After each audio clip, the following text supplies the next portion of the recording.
So first general piece of business, we've got one graduating class.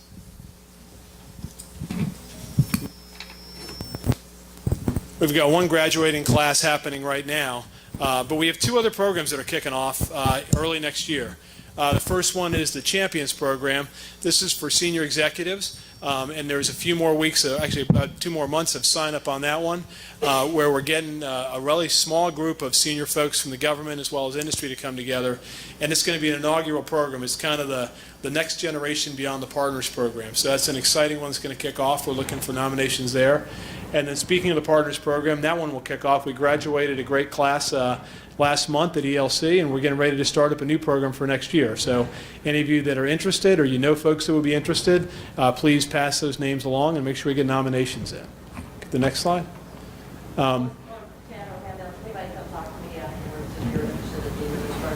So Mitzi's here. I would imagine talk to Rory. I saw Rory here too. Yeah, there's Rory. So Rory's with the crowd up here. So happy to also talk to you. Yeah, there you go. Rory and Mitzi will be happy to talk to you more about it as well. I want to highlight here Igniting Innovation. Anybody here in the room go to Igniting Innovation last year? Raise your hand if you went. So we had a good population. I thought it was a great event, and the feedback I got from government folks and industry folks was really phenomenal. It's a really exciting opportunity for all of us in the room to potentially look to nominate programs that we might have worked on or our customers might have worked on, somebody we know. And the format is a pretty unique format. So the finalists get voted on. The top 30 end up being able to showcase their innovations downtown. And then from there, we help kind of crowdsource it down to 6 or 8 final finalists. They go up on stage, and we kind of get it down to the winners. And it's really a great event. So I would highly recommend folks attending to that, but also looking for programs that you like to get to nominate for it. And the nominations are still open until January 15th. Go to the next one. I want to welcome new members. We have 19 new members since our last meeting.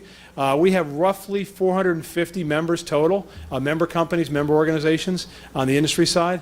We're constantly trying to identify new members to come in, and we're happy that we had 19. We give a round of applause for this group that joined us.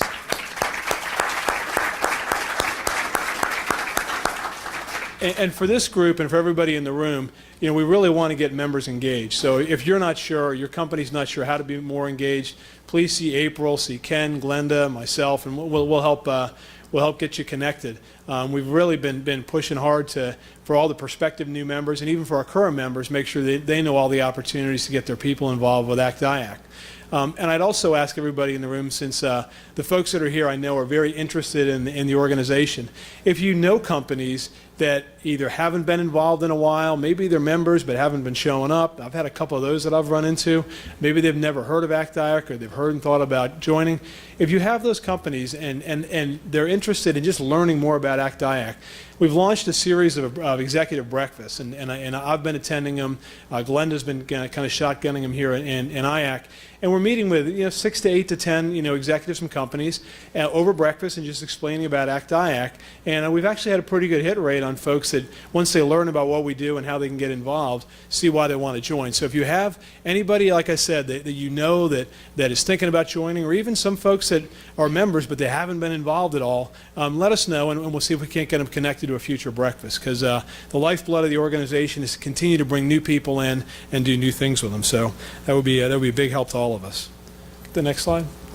All right, before I get into the FITARA model, which Steve Holden's going to go through, I just want to give you a couple other updates. First one is that there was a meeting before this one. Lots of stuff going on in the hotel related to ACT-IAC before this event, which was great. But one of the breakout sessions was around the future of the SIGs, which, as most of you know, are now being called communities of interest. And we had launched this earlier in the year, kind of felt our way through how we wanted to evolve it. We really were a little slower than we might have liked to have been in terms of really actively engaging the SIG leaders. And over the past month and a half, we've really been able to do that. We had a meeting with them over a month ago downtown, and then we had another one today, we're starting to really pull them into the process. And, you know, we have changed the name to Communities of Interest, but it is not a revolution, it's an evolution of what we're trying to do. We're really trying to increase the ability to collaborate, get a better platform for collaboration, make the operation a little more lean and agile, and be able to really operate across COIs and kind of remove some of the stovepipes that we think might have evolved over the years. It is a work in progress. Really stay tuned for more information on that over the coming weeks. And each of the COI leaders, former SIG leaders, is getting more engaged with the process. So if you're involved there, you'll probably learn more from them as well. So that's a kind of exciting evolution that's going on for the organization. Another thing we're doing is we're looking at the future of our conferences. I think most of you know that our signature events are ELC, MOC, Acquisition Excellence, and what was the Small Business Conference. We suspended the small business one this year. We have a really strong small business alliance that's been doing a lot of events. I know there was an event here today earlier. And so we're relying on the Small Business Alliance this year, and we're going to look at, do we want to do a small business conference in 2017? But we really are looking hard at how to orchestrate both the conferences and all the events. So you're going to learn more and hear more about that. If you have ideas about that, Ken, who would they get engaged with if somebody wants to get interested in the Casey Harris? And I think we're having Marty Cummins from the EC really drive that process. But we want to look again to the future of the organization. We got a lot of things that were done really, really well. We don't want to just sort of sit back and continue to do everything the same. So we want to keep evolving. So we're looking hard at that. Two other things I want to just touch with you on. One is a bunch of ongoing projects. The presidential transition papers have kicked off. This cycle, we've done this for the last two presidential elections, but this cycle what we're trying to do is get the papers done earlier and into the hands of the candidates really even before next summer. In the past we kind of handed them to the president-elect, and by that time they'd kind of already set their policy agenda. We're trying to get them done earlier. So we're going to work on those. If you're interested in that, we can get you involved there. I think we've talked before about the cyber ideation project. That one is being finalized now with a formal report. That should be available very shortly. I'm not going to talk about FITARA because that one is going to be talked in a little bit of detail by Steve. And then the last one that I wanted to touch on is what we're calling the National Innovation Initiative, otherwise known in some quarters as the Reach Out to Silicon Valley. And I think everybody knows that there's been a major push from the current administration, both from the White House, from OMB. GSA has been actively involved, and many agencies, including DOD and DHS, have started to put offices out in Silicon Valley. And there's a real interest in being able to bring in fresh ideas. What we've been doing as an organization is a couple things. One, we continue to emphasize there's a ton of innovation that happens locally. You don't have to go across the country to find innovation. You can find innovation right here. The second piece of that is that all innovation outside of DC doesn't come from Silicon Valley. It can come from, you name the city, across the country. So really where this manifests is we've been able to really engage with the administrator out in that area from GSA, Andrew McMahon, as well as Tony Scott, the CEO of the government, to be part of the process for what does the government want to do to really better engage new companies. And again, the focus kind of that was talked about from administrations around Silicon Valley. What we're pushing for and what we're going to help facilitate is anything that we come out with would be something that would be good for any young startup, any young company with innovative ideas to more easily engage with the government. So you'll hear more about that over the coming weeks and months because we're trying to help with this important strategy that is coming out of OMB to be able to really bring those innovative ideas forward, but not a lot of real teeth into how that really happens. And we're really trying to become part of the engine that makes that available. And again, it'll help for young companies in Silicon Valley, but it'll help young companies locally and young companies nationally. So that's why we're calling it the National Innovation Initiative. So again, more to come on that. So a lot of good things going on across the organization. We're healthy and strong. We continue to add members and a lot of good projects. A lot of great feedback from OMB. We continue to get kudos publicly and privately. Even in some of the testimony to Congress, some of the work that we've been done has been cited very positively from administration officials. So, we're excited about where we are. And with that, I'm gonna illustrate kind of the strength of the organization by bringing up the project manager for our FITARA project, Steve Holden. And Steve did a wonderful job orchestrating this process along with his executive champions on the government industry side. So, welcome Steve to the stage. Thank you. Yep. Thanks, Ted. Yeah, what happens, I've discovered, is when you're the project manager for an ACT-IAC project, you get the pinch hit for when the people who are really running it can't show up. So I'm representing Richard Spires and Darren Ash this evening. I do think, as Ted said, this has been this is obviously a timely topic. I mean, how many folks are actually working on FITARA either in their agency or for their firm helping out federal clients? Just less than I would have thought. Holy cow. All right, well, if you're not, you're going to be soon, trust me. So why don't we go ahead to the next slide, please. What we wanted to do was give you an overview of what we have been doing. There are great materials that are already on the ACT-IAC website. There's actually a whole page dedicated to it with several layers of information. There's the overview description of the 5 functional areas, which I'll describe in a second, how you can use the model, what it's helpful for, some linkages to OMB materials, and actually OMB in some of its work that it does with GSA actually already links to this, to Ken's earlier point. And then I don't know that I'm going to go through the whole IT management maturity model, but I'll give you a snippet of it so you can have a sense for how it works. Next slide, please. So I think Richard Spires probably gets credit for providing the impetus for this. It started back in the spring and really got rolling this last summer, where I think, and I heard him talk about this today, we were actually on a call that OMB and GSA have every other week with all the agencies who are trying to come to grips with the new FITARA reporting requirements, getting feedback from OMB. And Richard described his idea and the driver for this being, as agencies are trying to grapple with these new compliance requirements that are in law, in OMB guidance, a lot of the problems that agencies have to address in improving their IT management maturity have been addressed by somebody else. There aren't that many new ideas. So how can we draw from experiences of other organizations, public or private, to improve federal IT management?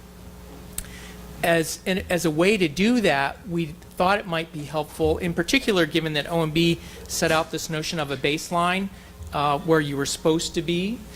We thought it lended itself to creating a management maturity model. You'll notice that it's not a FITARA maturity model, it's an IT management maturity model. And it was in large part because we felt it was important that we not create a tool that either agencies or OMB, for that matter, would use as a compliance tool. We really thought we wanted to focus on the end, which was improved IT management maturity. Ultimately, what we're hopeful to do is come up with examples of what works, a description of what works, and a bit of a roadmap for if you find yourself, once an agency's done its self-assessment at a level 1 of maturity, you at least have some description across the 5 functional areas for what a higher level of maturity looks like and a little bit of a sense for how to get there. And then the final piece, what we're trying to do, that we're just starting to kick off now, is try to figure out, are the improvements that are going to accrue from FITARA, how do we actually measure them, and how do we document them? I think the next slide actually gives another view of the, let's go to the next slide. I think I have, there we go.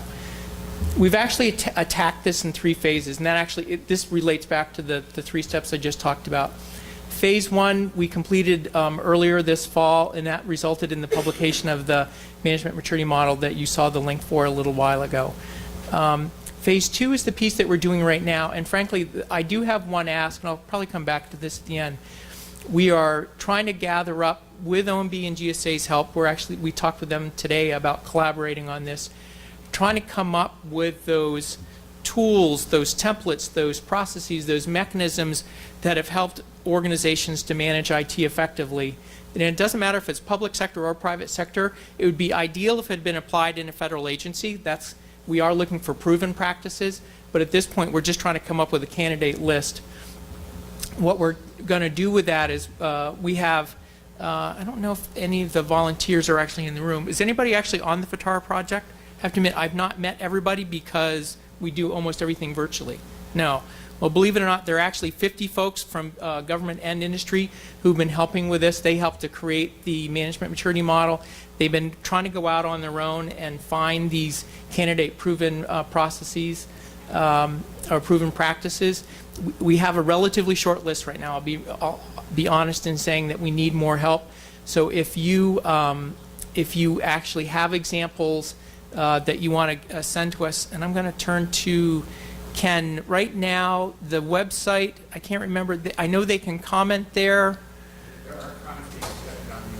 Right, so people have, on the FITARA project website page, I believe, if you have an example of a proven practice, drop it there, and we'll work with folks to get that.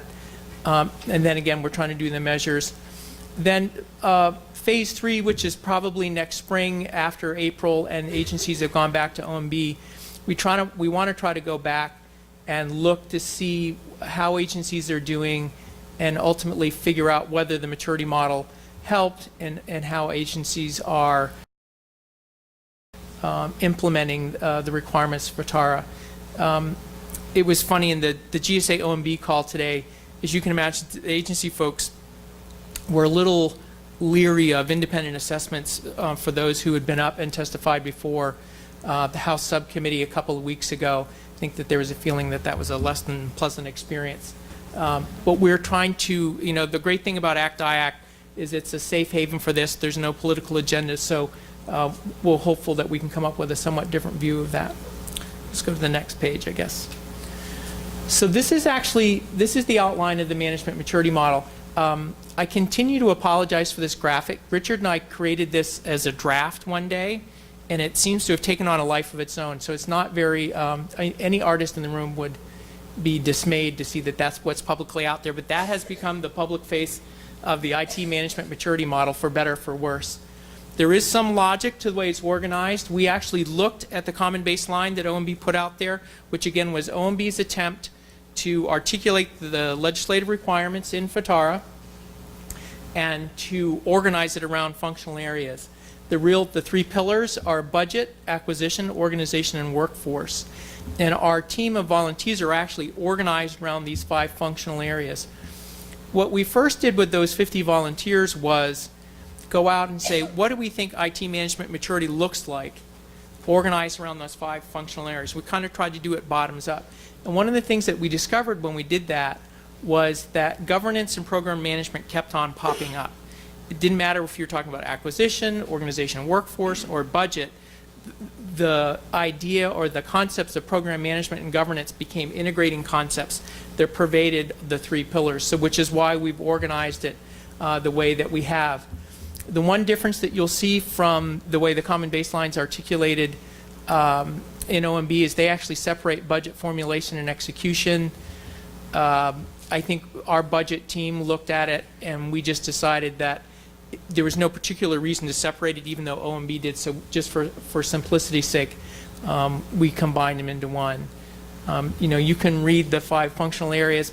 I think that the important takeaway, again, is the integrative nature of both governance and program management, and the fact that in order for an organization to improve its IT management maturity, they have to move in concert. I'll talk about this a little bit more.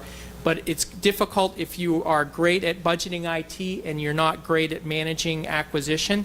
It's likely that you're going to have weaknesses in how your organization is deploying IT. Next slide, please.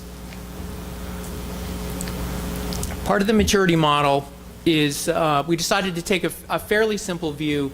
And again, the idea for the maturity model came out in part because OMB articulated this idea of a baseline, which is where they just wanted to see where agencies were. By definition, the law says this is where we think you should be. Anyone who's done management consulting or has done architecture work, what do you do if you have a baseline, target state, gap analysis? You need a maturity model. So that's how we decided to organize our work, and in part to give agencies a sense of a roadmap again, depending on where they found themselves against the baseline, to have a sense for how to improve. Ours is super simple, 3 levels: basic capabilities, evolving maturity, demonstrated maturity. We talked quite a bit about those labels to make sure that there were no pejoratives. No one's bad, no one's good. It's just what's your level of maturity. You'll You'll see as I show it, we actually make a point to, even though we moved away from some of the requirements of FATAR to just highlight IT management maturity more broadly, we'd make sure to go back and reference our model to the elements of the common baseline so that agencies could find it there. And then we found themes and highlights from the functions. The document itself, the management maturity model, is almost 60 pages long.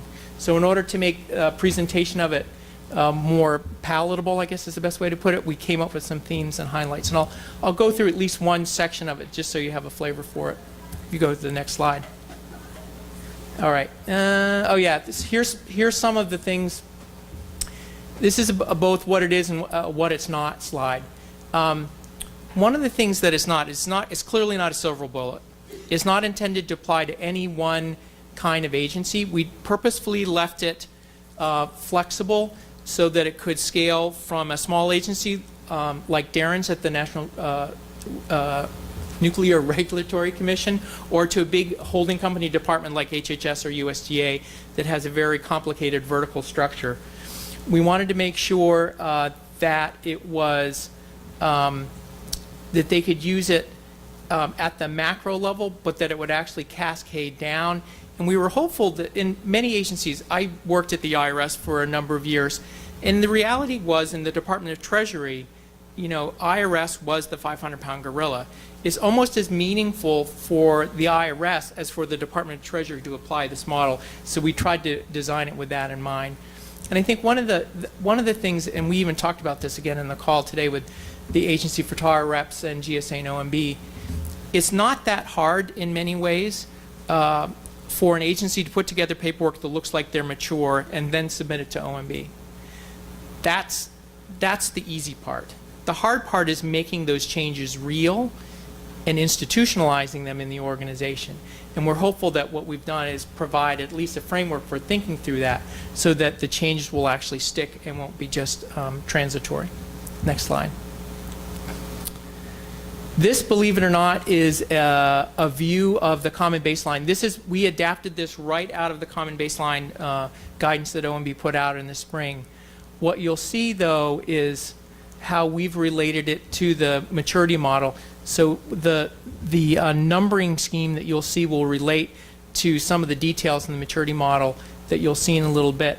What you'll see in the top, this is where we got our idea for our pillars, again, which is the two pieces of budget formulation, execution, acquisition, and organization and workforce.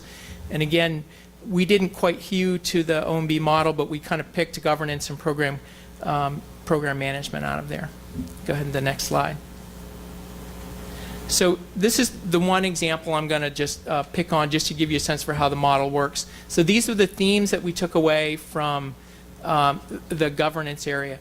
One of the things that you'll see very consistently through the model is that FATAR requires a great deal of both horizontal and vertical integration. In this case, the horizontal integration required for governance is getting all the stakeholders who are involved in improving IT management in an organization or federal agency to talk and to actually make decisions jointly, which is the first line. And then the vertical piece is obviously, again, linking from the very top of the organization, the Department of Treasury, down to the IRS, down to subcomponents within IRS. You know, pick your agency, those examples all apply. If you don't have that vertical alignment, you have a different set of problems. And again, really making sure one of the themes was make the decision at the right level of governance. It will be impossible for the Department of Treasury, and probably inappropriate, to make decisions for one of the component bureaus. So the key is make sure you've got the decision making and the data at the right level of detail. And clearly we wanted this to be an evidence or data driven decision process. And then the other thing that we talked about as a theme that came out when you looked across the maturity model is we all have experiences, whether you've been at the department level, OMB, or even at a bureau. If there's a process to follow and people don't perceive that it's moving fast enough for you to meet your mission needs, people will subvert or avoid that process in a New York minute, right? So you have to make sure that those, I saw lots of heads going up and down, so at least I struck a chord there. You clearly have to have not only a well-integrated governance process, but a timely one. Those are two somewhat incompatible concepts, by the way, right? Because the more coordination there is, the slower it goes, and that's one of the tensions that has to be managed. Next. So I apologize that this is as granular as it is, but this is the maturity model in all its glory. I guess that's how we would describe it. Again, what we tried to find were attributes of management that would apply, in this case, to governance, and you see the 3 levels of maturity. The orange circles tie back specifically to an element in the common baseline that came out from OMB. So that's the way that we've tied it back to the OMB work. Next slide. I guess I included a slide. This just repeats. So this, for each one of the 5 functional areas, we basically go through those streams. I don't even remember what I have now left for the slide. You can go ahead to the next. This is another view of, this is even a more detailed view of the model where we actually talk about attributes and traits. The yellow text is a highlighting that actually goes back almost all the way back to either to the law or to the common baseline from OMB. So as you can see, you can use, this operates at several different levels. There's almost any level of detail that you would want. There's this painful level of detail if you're really trying to work on an agency improvement plan, or there's the more conceptual view up top. I think, next slide, yep. So again, there's the plug for the model. You can find it here, you can find it at OMB. Again, if folks have proven practices they'd like to share, you should be able to find the link there to leave that. Thanks, Steve. Great.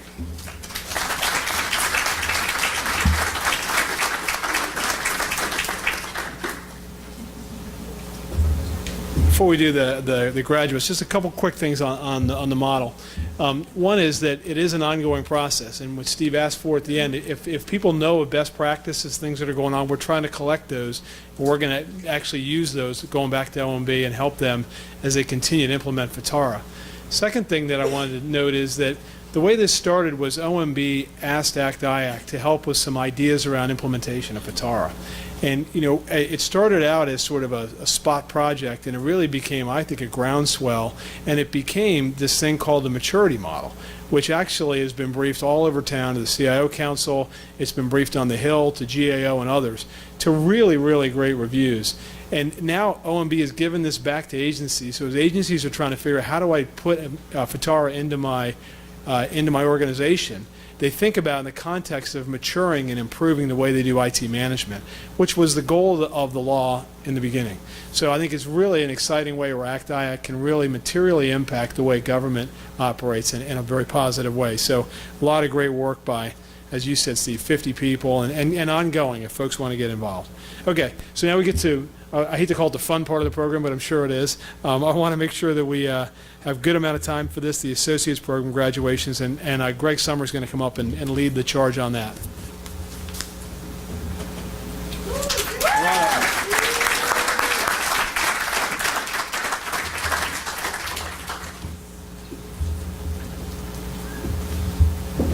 All right, good evening, everyone. So myself and Jessica Cassidy, the government chair, we're going to present to you the Associates Graduating Class 2015. When we call your name, please stand up where you are, and please hold applause to the end. So we can go to the next slide, I believe. Well, let's start first with our vice chairs, and we couldn't have done this without them, obviously. So first I'd like to recognize Paula Wagner from DHS.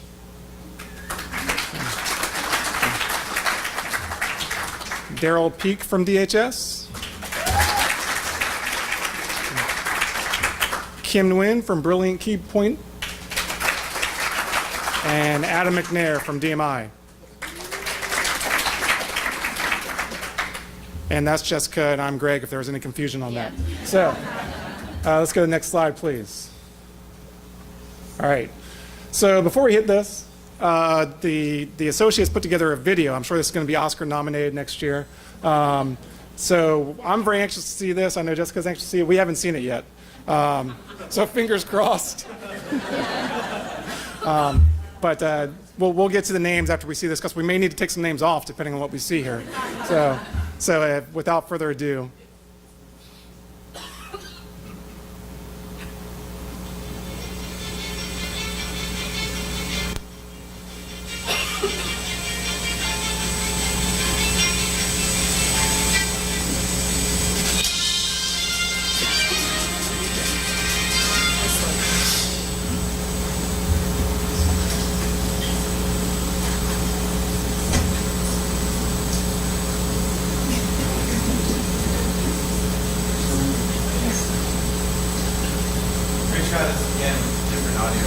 All right.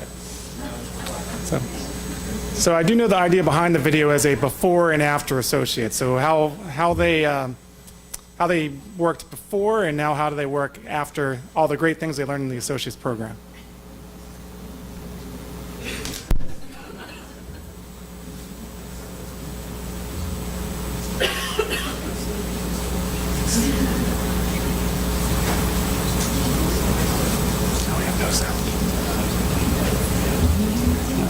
No, it's not just you.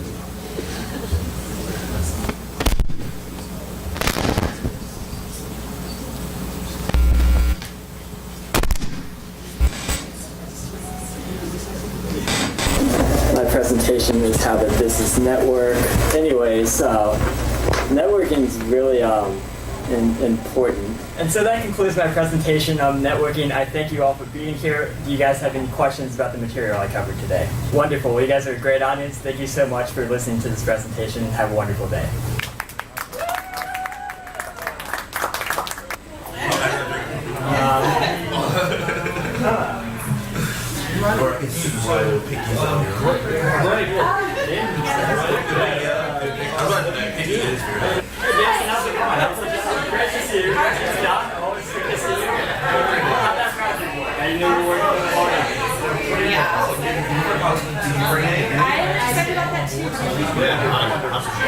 Now watch me whip, kill it. Now watch me nay nay. Okay. Now watch me whip, whip. Watch me nay nay.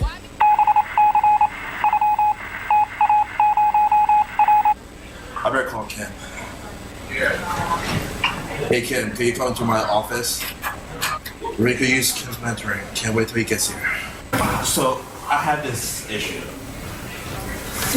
I have a team of 2. Like, how do I motivate these junior resources? Wow, what class did we go over this year would help you do that? I guess I could talk to him some more and step up. Right now, I feel like I'm in a real bind. That's a very good idea. I think also what motivates your manager, what motivates these people, look at the frameworks that we studied to analyze different personality types. I haven't really talked to them how they work. I think I've just been direct there. And I think I've hit a brick wall. So that's very good advice. Thank you, Ken. Thank you. Find some kind of way that we can communicate to our new people how we do our jobs. Do you have any ideas? Well, I mean, what about like a game? Remember we had that gamification class? Yeah, it's very helpful, like ways that motivate people by introducing game elements into their job. Maybe we can assign points. Yeah, every time they go a day without a safety violation, they get a reward. And then after so many months or maybe even a whole year without safety violations, they get safety badge. I like that idea. Oh yeah, I got it.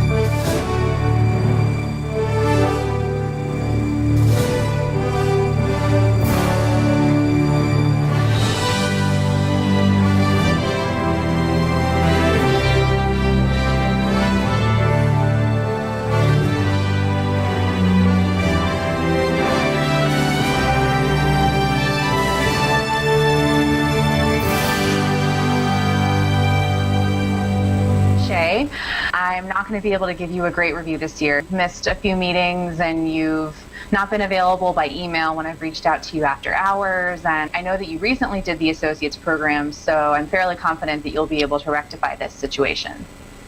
Absolutely, Arlette. I really appreciate the feedback, constructive criticism. Maybe we can set specific goals, engage you, be a bit more direct, set a weekly check-in to improve my performance. What else do you think I can do? I really appreciate you asking those questions and for addressing my feedback so directly. So why don't we set up some time tomorrow morning and we can chat about it? Great, I'd really appreciate that. Thank you. Great, sounds good.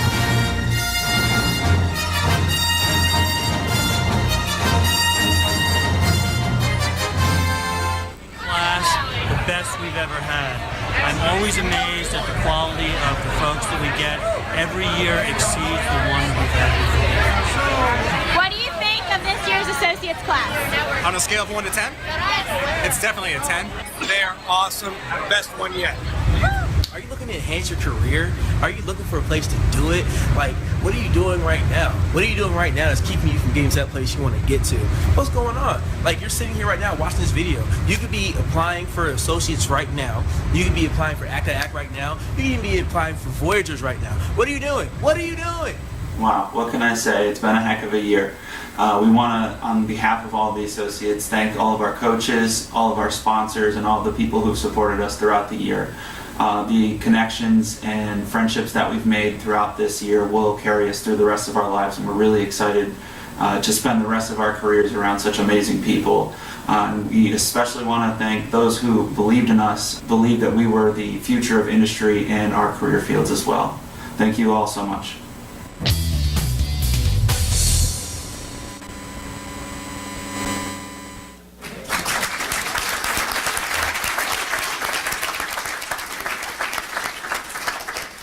So I would just like to say that it looked like a frat party in the beginning, and you guys got a lot more structured towards the end, so your leadership appreciates that. Thank you. That's the most serious I've ever seen Kevin for like 5 minutes. So. All right, so if we can go to the next slide, please. All right. So now when I say your name, please stand up where you are and hold applause for the end. So Christina Kelly from Blackstone Technology.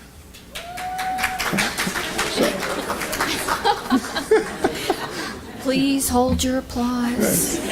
We're talking to you, Mari. Yeah. Shine Masola from Agile Defense. Savin Joseph from Visionary Integration Professionals. Charles Tong from Attain. Malet Misfen from Aquia, who could not be here with us today. Aaron Black from CGI. Jameson Simic from CGI. Lene Walker from CGI. Zane Theracon from Cisco, who also could not be here with us today. Arletta Brodell from Corner Alliance.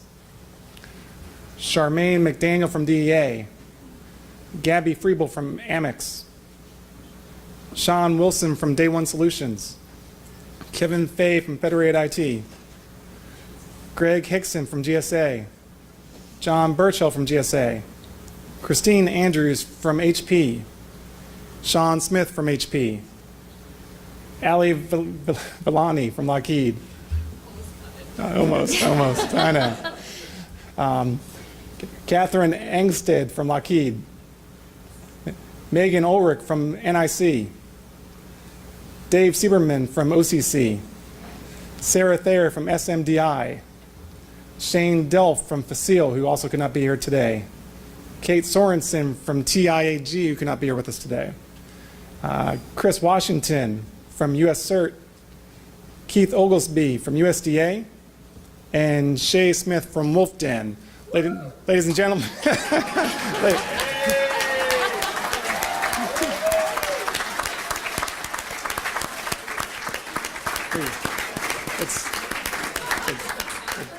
It's our honor to present to you all the 2015 graduating, the 2015 Associates graduating class.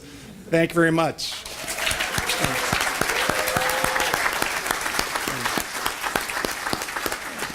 And I did want to give one more shout out, of course, to Angela Stauffer, who was our IAC representative, who was a fantastic help in the program. So thank you all very much.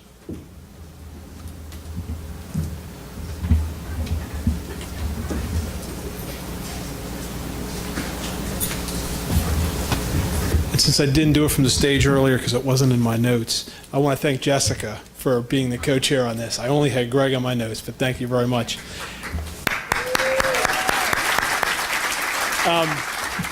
So just a quick charge to the graduates. You are now fellows with ACT-IAC. Everybody know what fellows means? Fellows means you join over 600 people that have come through one of our professional development programs. So anybody who's come through a professional development program joins the fellows program.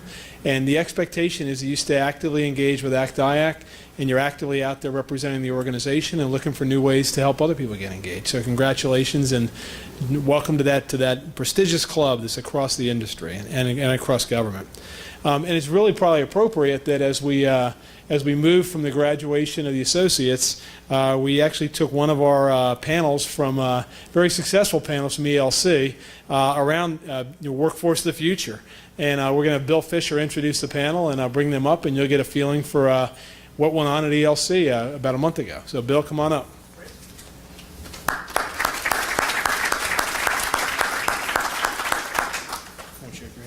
Yeah, right. Thanks, Ted. Wow, tough act to follow.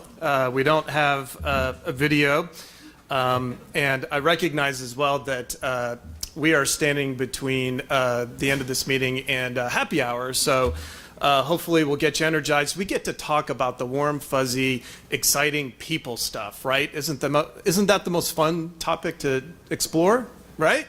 I can feel the enthusiasm. Okay. So again, Bill Fisher with Growth Matters. I am the industry chair for the Evolving the Workforce COI, which is the artist formerly known as the Human Capital SIG. And really excited to be here with you today. So as Ted alluded to, we're going to talk about the workforce of the future, bracing for impact. And so just to set the stage a little bit before we invite our panelists to join us, back at ELC, there was a great conversation about what the future workforce and what the future workplace looks like. So, Generation Z is already here, but what do we do to get the best from them and to get them to stay in government? The new workforce is energetic, wants to work from home, bring their own device, work with tools they know and love. They want to come in, work on an exciting project, do something meaningful, have an impact, then leave to go do something new somewhere else. How do we prepare for that? This session will give your agency or your company ideas on how to develop a plan to implement or strengthen a corporate culture as a ways of attracting, developing, and retaining top talent in your workforce. So without further ado, I'd like to invite our panelists to join me on the stage, and then I'll go ahead and introduce each and every one of you. So if you'd like to join me.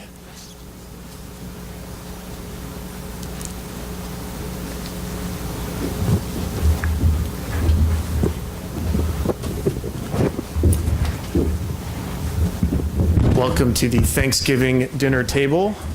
There's no kids' table here today. All right, so I'm going to introduce each of our panelists, provide a little bit of background, and then I'll start with the same question for each of them. So we'll go ahead and get started. So Mika Cross, if you want to wave your hand, Mika, is a federal workplace policy strategist specializing in work-life balance, diversity, inclusion, and employee engagement. Her expertise includes navigating culture change, program management, policy guidance, and oversight for critical workplace initiatives that affect employee engagement, increase management effectiveness, and mission efficacy. She's been instrumental in many things, not the least of which she is the government chair for the Evolving the Workforce COI. So she's been my partner in crime. She's been instrumental in shaping workforce communications and support of many agencies, including the Department of Agriculture's cultural transformation, resulting in numerous industry awards and a placement on the Forbes 500 Best American Workplace rankings. Pretty cool stuff. Phil Harding. Phil is currently helping to stand up a digital services effort inside the Pentagon at the U.S. Department of Defense. Originally appointed to the Office of Citizen Services and Innovative Technologies, 18F at GSA, he has also served as a youth pastor, national director for tech training organization, co-founded a brand design firm and an eBay business, worked on Capitol Hill, and was a resident in the Harvard Innovation Lab. Okay, I am really embarrassed about my LinkedIn profile in comparison to that. So clearly there's a lot of work I need to do, not to make this discussion about me. But I just want to leave you with a quote about Phil here. So a senior DoD official has recently commended his ability to put, and I quote, Phillips-sized holes in the walls across the Pentagon. So we should all aspire to do the same thing in our personal and professional lives. So really cool stuff. All right, Rachel Glick has been an analyst with the Department of Justice in Washington, D.C. for 3 years. Before embarking on this exciting career path, she was a high school social studies teacher in York City, Pennsylvania for 6 years. I think that in and of itself, we should give her a round of applause. Rachel's early career shift and master's degree in 21st century education has given her a unique perspective on engaging young people in workforce planning. She is a founding member of the ACT IAC Young Professionals Council, YPC, which kind of reminds me of a Naughty by Nature rap song, but anyways, we won't go into that. A recently established organization formed to recruit, educate, and engage young professionals and to assist in developing strategies to advance young professionals in the federal technology workplace. So she is here today to speak on behalf of the YPC, and Rachel and her team will pull insights from today's panel as well as the one held at ELC to kind of compare and contrast opinions on planning for the future. Today, again, your voice is critical today as input into those planning efforts. And finally, last but not least, we have Melissa Levesque. She is a policy analyst in the Office of the Federal Chief Information Officer at OMB and has worked on multiple initiatives, including expanding hiring authority for IT and technical hires, portfolio stat, and shared services. She is currently the OMB lead for FITARA, and she is going to quiz the audience to see if everyone memorized the maturity model that Steve, my colleague and friend, went over earlier. And she was one of the two leads who developed OMB guidance on FITARA M/15/14. So I want everyone to remember that.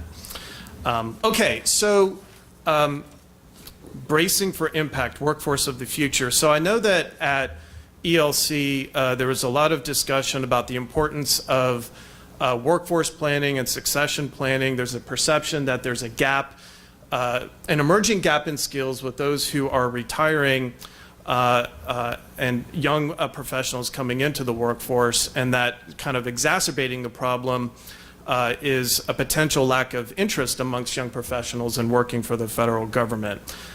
So I think the overarching question that we're trying to answer as a panel here is, how might we address those challenges to build a sustainable workforce, and especially in the IT community. So I'll start with Mika. Mika, as you think about ELC and as you think about creating this future workplace, what is one challenge that you're seeing, and how do you see that challenge being addressed? So I can expand a little bit from our panel discussion at ELC and talk a little bit about culture and engagement.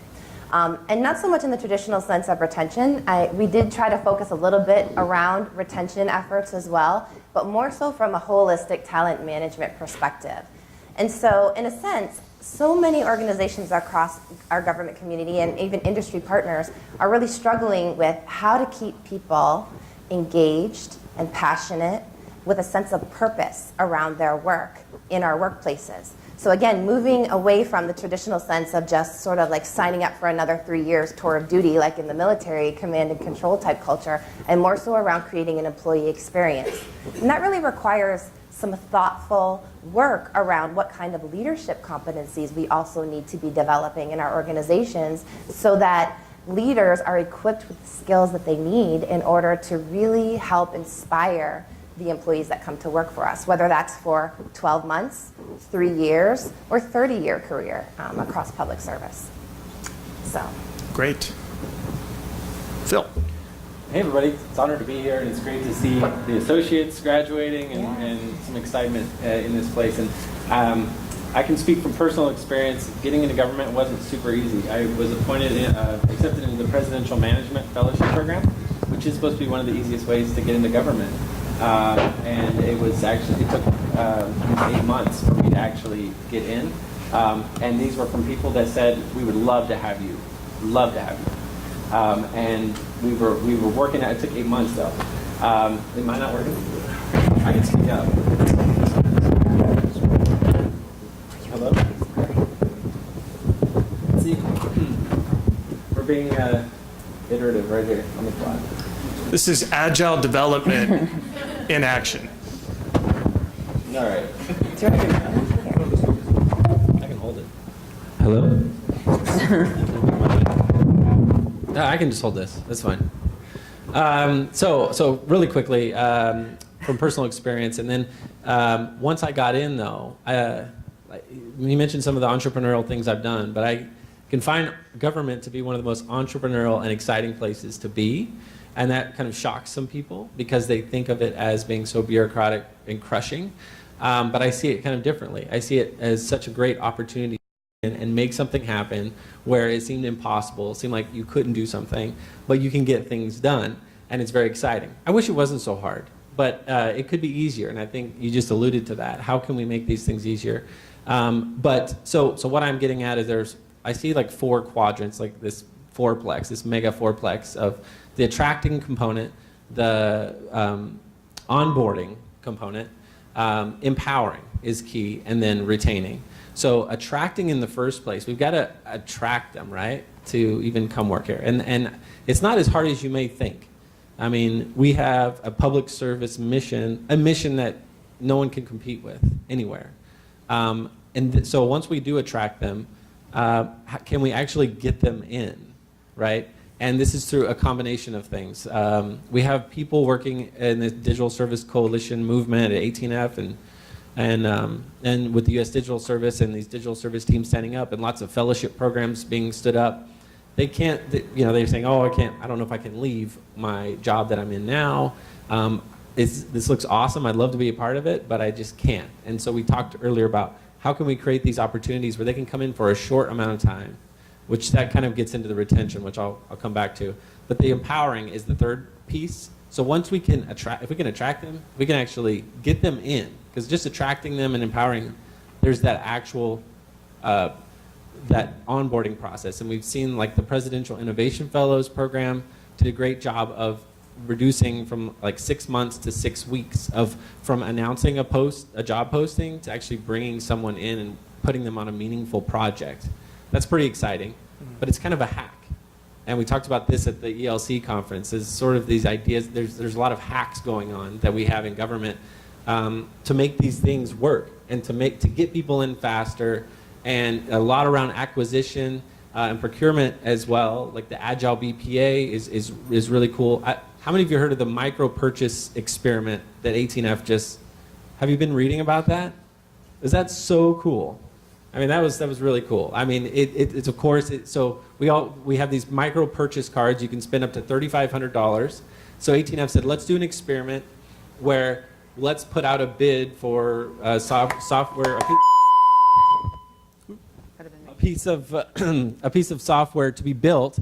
Let's put it up and say starting bid $34.99, and they did a reverse auction, and it ended up going for $1. And a coder did this and built this tool out in, was it 2 weeks? And what was really cool is there were a lot of bids on this, and over half of them had never done work with government before. How cool is that? And the guy did this for $1 instead of saying, we have $3,500 to build this. Okay, we'll give you a $3,500 tool. It's actually being really smart. And what's really cool too, there's so much we could do a full session on just that experiment. But it's exciting to see people that hadn't ever done work with government actually get involved. So when we think about getting them in, maybe it's not actually getting them in. That's kind of weird. But think about that. They can actually participate, especially in technology. He said he has this awesome blog post that I tweeted out the other day. And he's like, I do this all the time, open source software. I thought, why not just do it? And I got $1 more than I would have gotten to do it otherwise. So that's exciting. There's really cool things like that. And then once they're in, like finding ways to empower. So I work directly with Fedra Crusos, who's the head of 18F and Oxit. She's awesome, powerhouse. And we put together this thing called a Great Pitch. And it was, we did a Shark Tank panel, and we brought in folks from the White House, executives at GSA, and we opened it up as a pilot. And we got over 100 applications from within the workforce of ways to improve the citizen experience, open cloud development, and a couple other areas. And we had over 100 applications. They were judged from folks across government. And then we did a boot camp and a practice pitch. And then they got to pitch in front of these Shark Tank panels. And out of that, we had 13 that got funded. This was appropriated funds. It was a completely different way of like this command and control structure to really empower folks to come up with really cool creative ideas, and these ideas that we wouldn't have thought of, the leadership wouldn't have thought of without going through this process. So thinking creatively, that's something specifically. And then the work environment. We talked about like the flexible space, and I'm over at the Pentagon now, and they're like, yeah, we'll give you a space. We have a great space, and we have cubicles for all of you. And I'm like, oh, no, kind of hurts. We want like, let's have a nice, open, flexible space that we can work in and be creative, and the teleworking and all those things. But those come after, I think, as well a little bit. We got to first attract them, get them in, let's empower them and put them on awesome projects, and we will retain them as well. And I think the nice work environment and having Wi-Fi and cell phone access and all those things are really important, and I'm experiencing even more like in the Pentagon, which you go next to a window and it's not actually a window, it's a clear wall, but they actually are working against your cell phone signal and your Wi-Fi, no Wi-Fi and anything. So it's a tough work environment, but focusing on the mission, like you mentioned as well, I think is really important. And it's exciting to see some of these things happening, and something that came out of the ELC conference too is how can we put some of these things in place instead of them just being like hacks, like, oh, look, we hacked the hiring process. Oh, look, we hacked the procurement process. How can we rethink, and I think some of this conversation we're going to continue to have, is how can we make these things more permanent rather than just having to hack everything? Great. Rachel. So what was the question? It's been a while. A challenge. So a challenge that you see that you're working on in terms of creating this wonderful new world of work and evolving the workforce. Definitely. So one of the things, and I think, yeah, let's just do this here. So you guys, okay. So one of the things that the Young Professionals Council, and look for a rebranding there because, Phil's on our branding team. So, you might not hear YPC for much longer, so we're working on that. So really our group is focusing on the leaders of the future, right? So I'm looking at you guys up for a reason. And I don't like necessarily to talk all the time, and I'm tired because being innovative in the government is tiring. So I'm going to ask you guys some questions. So how many of you over here in the associates class were given an offer after an interview within 2 weeks? How many of you were given an offer after an interview within a week? How many of you have ever received offers within the day? Okay. How many of you that received offers within 2 weeks received that offer from a government agency? Right. Oh, one. Awesome. I'm going to put you on the spot. You don't have to, but I'm going to ask you to. But you can say no. Do you mind sharing which government entity that was? I work for drug enforcement. Nice. I've been there about 20 years. But each time I was able to get an offer within a week. And is that pretty typical for your organization? No. Okay, so you're just awesome. Right. So awesome, round of applause. Okay. So that's good to hear. So that's their glimmer of hope for everybody else sitting around you, right? It happens. I know. I heard once at this conference, it happens. So that's one of the things that I kind of have voiced within YPC, and many people within YPC on both sides, government and private industry, have expressed that this process to get in the government or even to hire contractors to work for the government is insanely long. And you kind of forget what you even applied for after a point, because we're all on websites applying every single day. So you have to I don't know what your organization systems are, but you're looking through things, and it gets really overwhelming.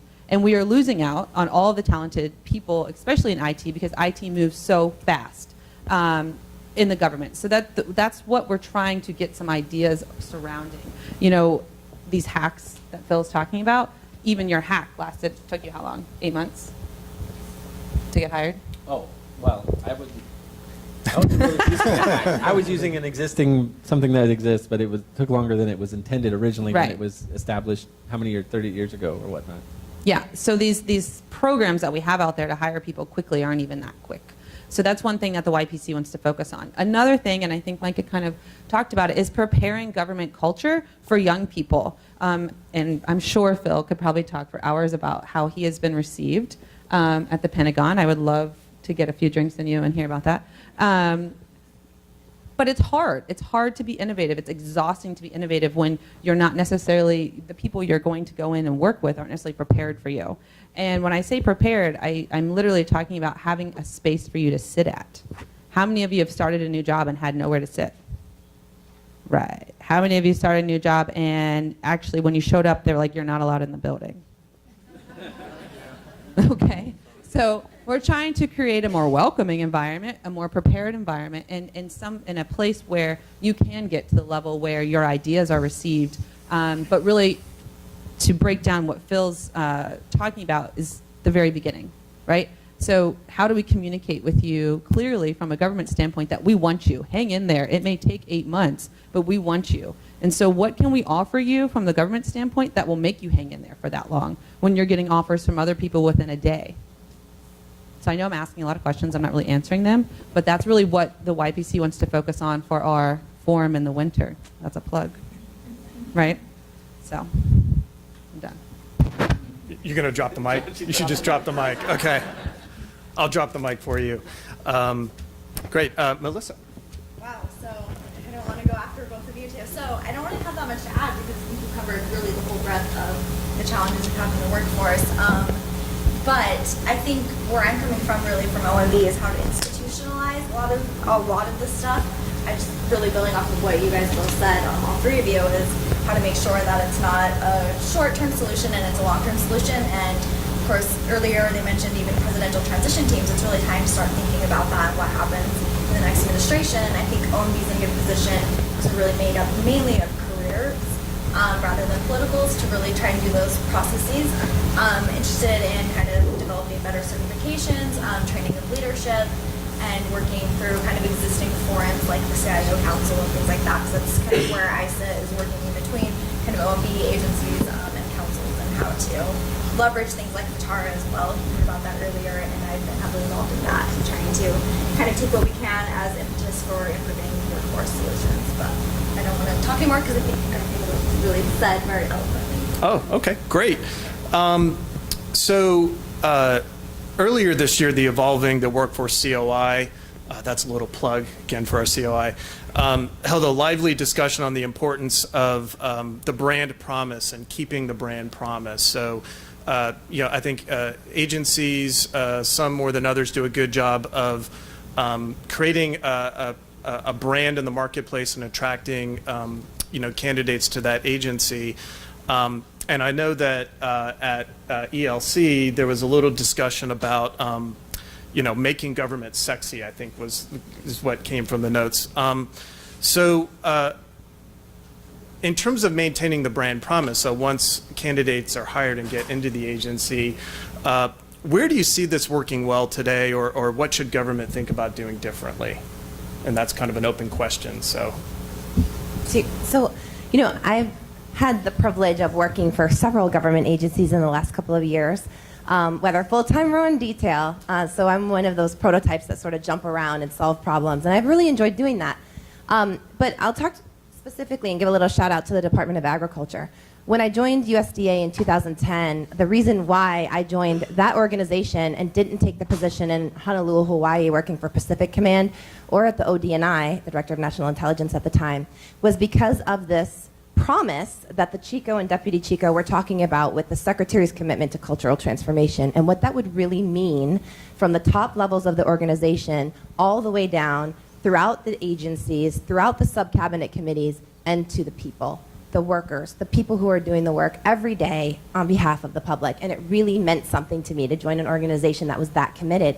I believed them. I took a leap of faith and didn't go work for Hawaii, or in Hawaii rather, and went to the Department of Agriculture, where in fact they invested in training for their leaders at the Wharton Executive College with regards to cultural transformation and what change management kind of communication skills and competencies you would need in order to effectuate change.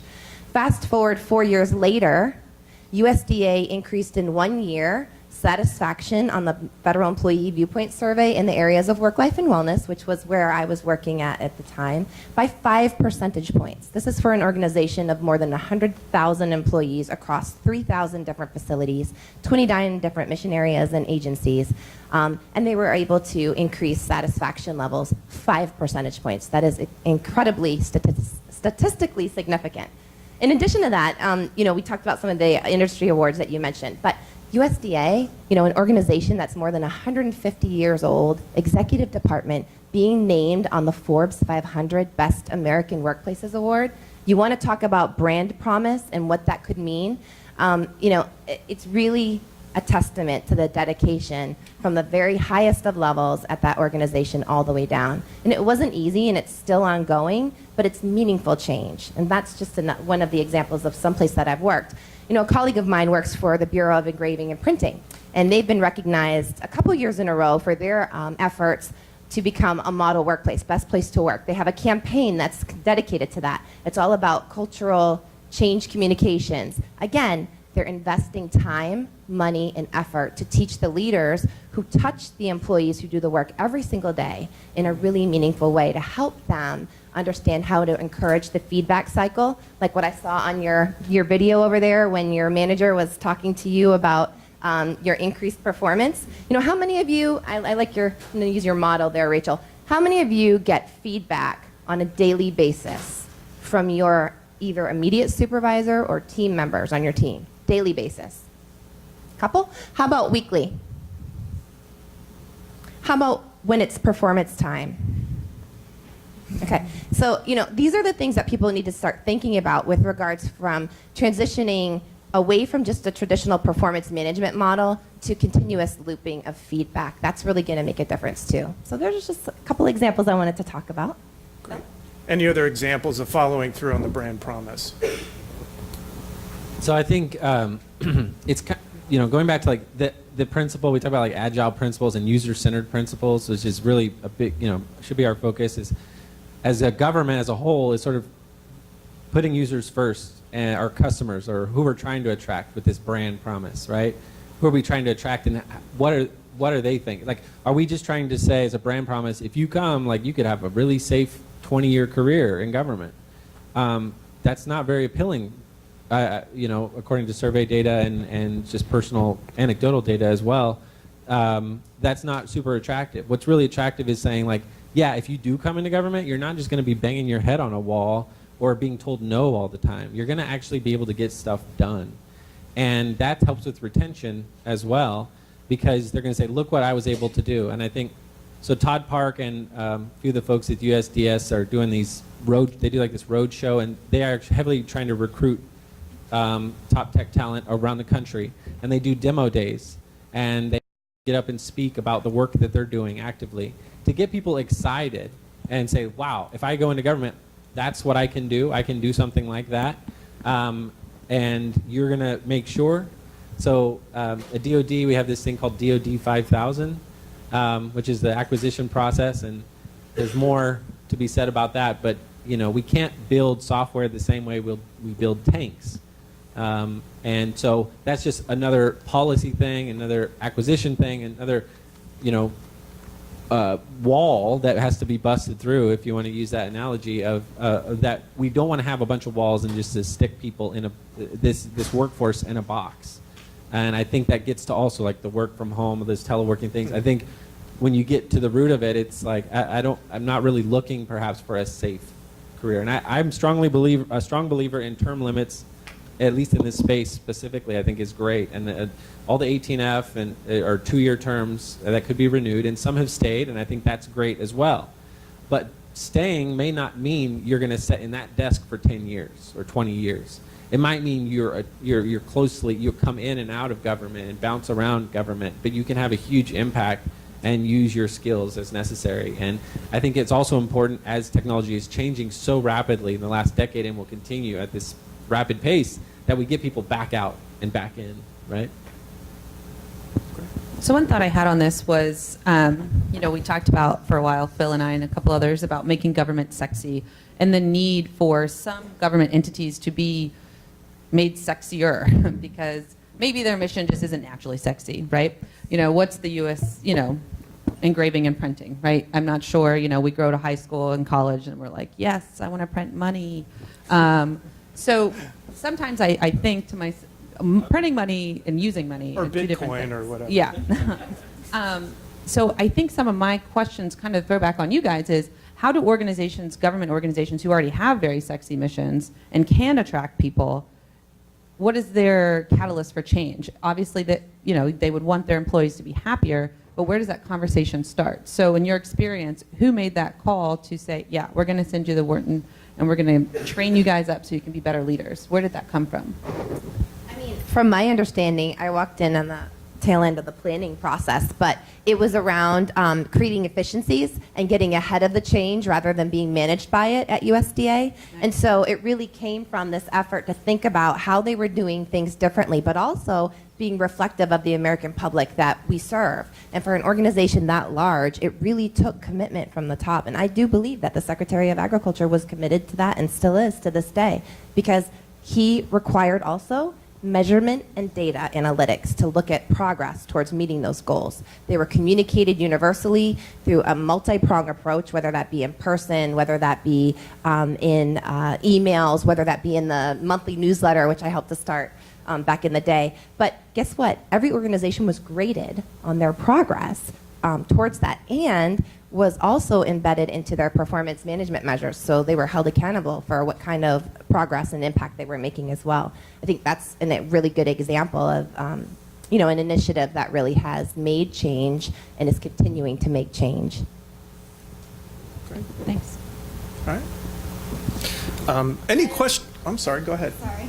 Yeah. So I just wanted to add kind of for branding, I think the United States Digital Service has done a really great job in branding. But I also think beyond just focusing on branding towards the workforce and really that, there's just like small things the government can do that I think will have the added benefit of actually making government seem cooler.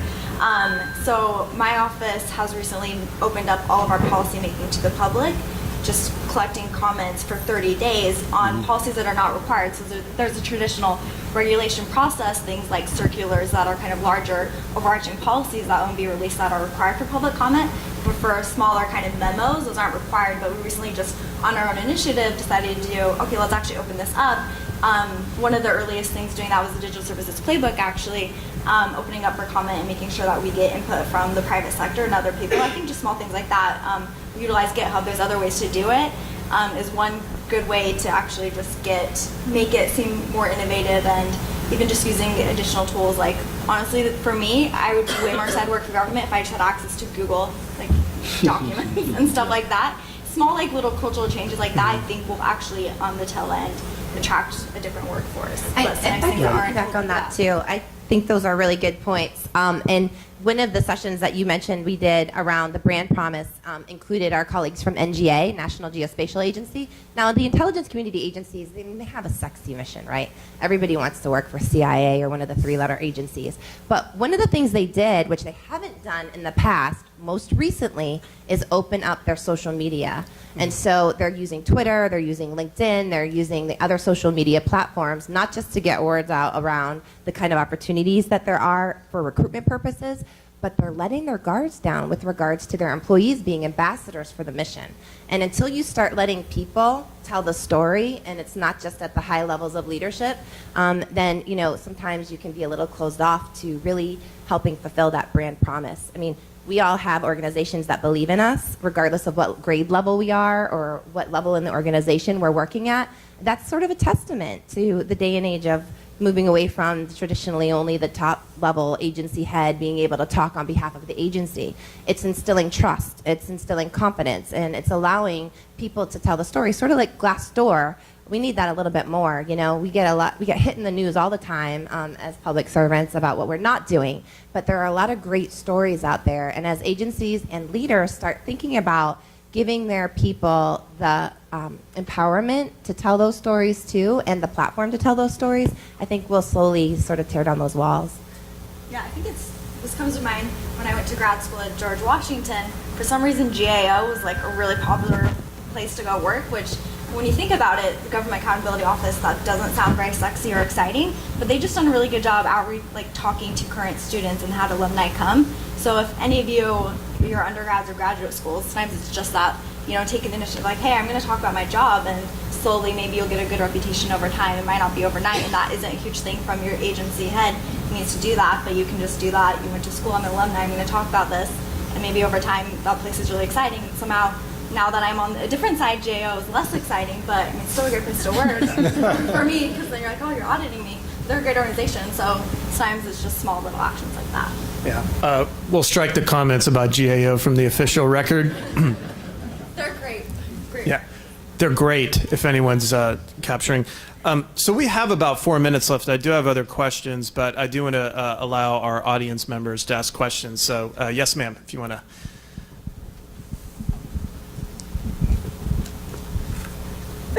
Now, I work in EEO, and my program is concentrated on Hispanics and women.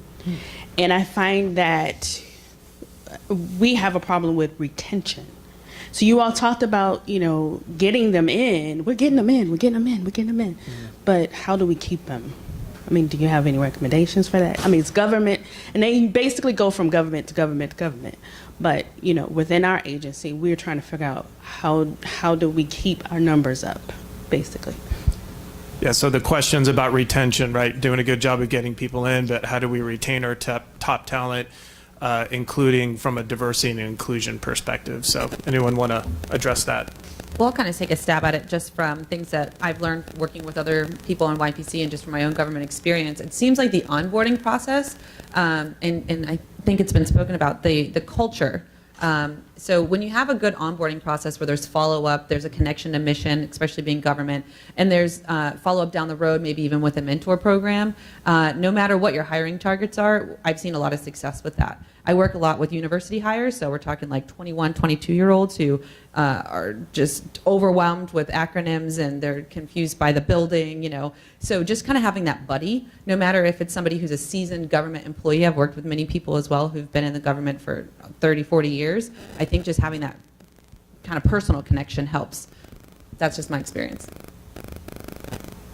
Well, I also think, leaders are starting to think about retention differently, as I mentioned before, and it really will differ based on the mission, what's your goal with regards to retention. But I think having a strong partnership with your human capital resources is really key, because you can start with the data and start thinking about strategic workplace planning and succession planning from a different perspective. Now, that also takes a different set of skills and competencies, and it's really a shared responsibility to make it work.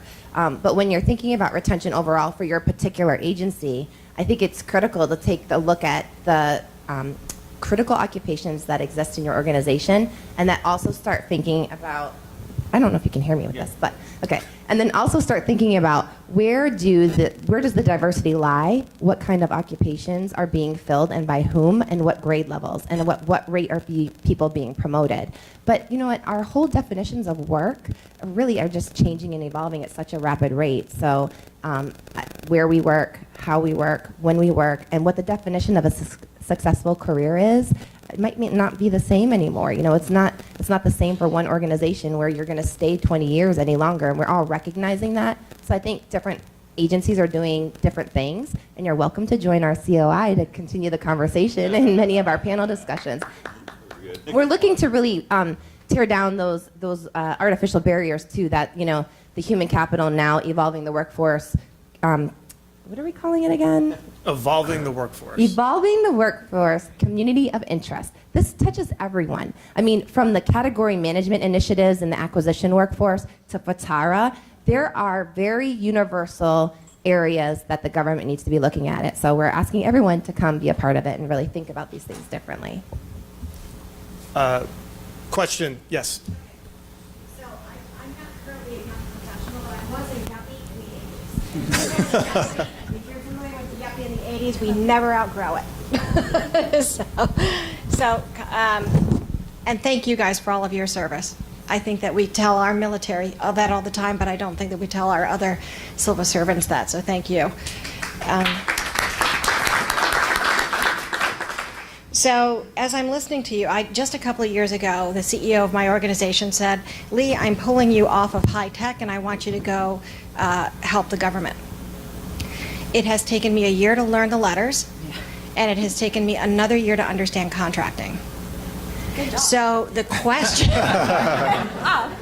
so the question that you're asking today is relevant, because if it's taking me 2 years to understand how to navigate our own government, and I bang my head at night, every night I leave work and say, how have we survived thus far? So the challenges that I see, and I'm curious if you guys are elevating this and escalating it as high, because I've talked to almost every CIO of every agency, and I'm about ready to just go to Obama and say, what the hell? Actually, quite frankly, in his defense, and he has done a great job upping the ante for technology in this country. So kudos for that. I'm concerned that it won't continue. But I'm concerned, how are you guys addressing the bureaucracy of the government? That is the number one hurdle. And there's two types of bureaucratic issues that I can see, three actually. One is around the processes, one is around the technology itself, and the other is around the people, from the leadership to the people who are staid and comfortable and underperforming that know they will not get fired. So I went to the senator and talked about this. Shavitz? Yeah. Whatever. Yeah, him. So, and in front of about 300 people, I asked that question. I said, are we going to change the policy for poor performers within the government? And I said, that's got to start with management. So has that question been asked at the agency level? Because until the managers change their outlook, I think, from the top down on what good performance is, and those expectations are, you're not going to retain those top people. They are going to come and go. And we can't afford, as a country, to lose you. We can't. Wow. So No, thank you. A lot to unpack there. By the way, if you want to learn what being a yuppie meant, there's a great Michael J. Fox movie called Secrets of My Success, I think. So I encourage you to look at that. Okay, anyways. So how do we change up on all these references? Yeah, I know. Pop culture. So what I'm hearing there is about mindset. So what is it that you see that either you're doing personally or you see happening to change kind of the mindset amongst managers and leaders and thinking differently about work and how you can tackle those people, process, technology problems? I'm going to give a quick answer and then pass along the mic. I promised David Bray, the CIO of the FCC, that I'd pass along some comments on his behalf because he was part of our ELC session and couldn't be here today. And he really wanted me to emphasize his ideal on the role of the CIO in organizations to really inspire the next generation of change agents and to allow for room and time for people to make mistakes and experiment in order to make the changes that you're talking about. And so he wanted me to pass along just some of those remarks for you to consider. Again, it's all about the individual leader and how they feel with the comfort level of allowing people to make mistakes and to take risks and to think about things differently. But it is something that he asked me to pass along to think about with regards to inspiring the next generation of change agents. Yeah, I would echo, great, thank you for coming and for speaking up. This is something we need to continue talking about. And given the short amount of time, I'm trying to figure out the best way to frame this. But how many of you have heard of the Milgram experiment from the 1960s? And they were testing, to see if the folks that were part of the Nazi movement were bad people or were they just part of this big system? And you would electrocute someone in the room next to you until you get up to like 450 volts. You probably heard of this classic experiment. And he began arguing, it's not that they're in this system that encourages, and because there's a sense of authoritative figure telling you it's okay to act this certain way, that it reinforces bad behavior, even though it's terrible for the overall organization. And so I think it's interesting. I was looking at that experiment again recently because I thought how interesting it is to draw the parallels to what we're experiencing in government, specifically around technology. And we continue doing things in less than optimal ways and getting bad results, and we keep encouraging ourselves to act that way. And so we have to break this chain, this cycle. And there is some exciting things happening. So bringing more. So one of the teams working on bringing over health records from DoD to VA the digital service team was working with the multiple contractors involved in all this. They were shipping code once a year, and they had 5 updated versions of the platform that they couldn't release because some communication with the other contractor wasn't set to be deployed for another year. Now they're on 2-week sprint cycles, and they're deploying shipping every 2 weeks. And that's a huge culture change, but process change. I think you hit on it. So, and I've been thinking about this a lot, people say we need culture change in government, and I always asterisk that. And I've had lots of conversations with different people. Like, culture, yeah, but I don't want to, I asterisk it by, in the footnote is, this is not implied themselves, but it's more of a result of the system that they are placed in that reinforces this type of behavior. So we do need leadership to recognize this and say, yeah, it is safe. It is okay to have a safe place to fail. And I think that great pitch experiment we talked about earlier was that sort of example as well. Say, we're going to try something. We're going to give you a free space, a safe place to work. It's not going to impact your performance review if you try this project and it fails. Specifically in technology here, again, I'm talking all within technology. We have to have this iterative approach, and some things might not work the way you think, or you might start working on a video game. This is a little off, but you end up with Slack. I don't know if you know how Slack was created. It was started out as something completely different, but it ended up being something awesome. And so that was a little, I shouldn't have said that, but off to the side, this iterative approach to government, and specifically, it is changing the culture, but it's asterisked by, let's go after the process. These acquisition processes are, like I said, we can't build software the same way we build tanks and just say, oh, well, that's acquisition, and have a blind approach to it. And same with hiring and bringing people on board that are inhibiting us. And while we're doing this, things are happening and changing at an exponential rate. Just to add really quick, sorry. I think some of breaking the processes is just knowledge, and sometimes it can be from ground up. So I hear all the time, my Chico or the hiring managers don't let me do this. They just give me the cert list, and I'm blocked by veterans, and I feel like this process isn't working for me. You can just go to them and be like, actually, there's subject matter expert reviews, and I can put together my own panel. And if you just actually, even a lot of this is publicly available. You can go to OPM's website, or you can say, I actually know you have some Schedule A slots. Let's use these. And if you go and just actually, they don't have all the answers. They might act like they do, and that's kind of somehow how the bureaucratic processes work, or they just kind of hit you on the head with terminology. Study it up, and I think to the extent that the digital service, that OMB, that councils can do to disseminate just this knowledge and empower you guys. And I think some of the hacks we mentioned before actually can lead to lasting change in the sense that, this is how we do hiring here. It's made the time to hire go way down. If that's public and agencies starting to use it, it'll kind of create a swell where it will maybe end up being implemented long-term in OPM just from you voicing actually, I don't think that's right. I know that this exists. Why can't we use it? I think just kind of small things like that will add up if it's a bunch of people. That's something you can do without leadership to make things, I think, better and less bureaucratic. So it sounds like there's a mix. There could be policy, and also there's just sort of some basic little things that can add up to really. There's just a lot of myths out there, and so right. Sometimes it's going to take a long time to come from the top down, but if you guys know that, just say, no, that's actually incorrect. Right. So I feel like I've broken my brand promise to not keep you from a cocktail hour. I know there were some other questions out there. I'm sure that the participants will be happy to field some questions. So thank you for staying here with us. Hope you enjoyed it, and a round of applause for our panelists.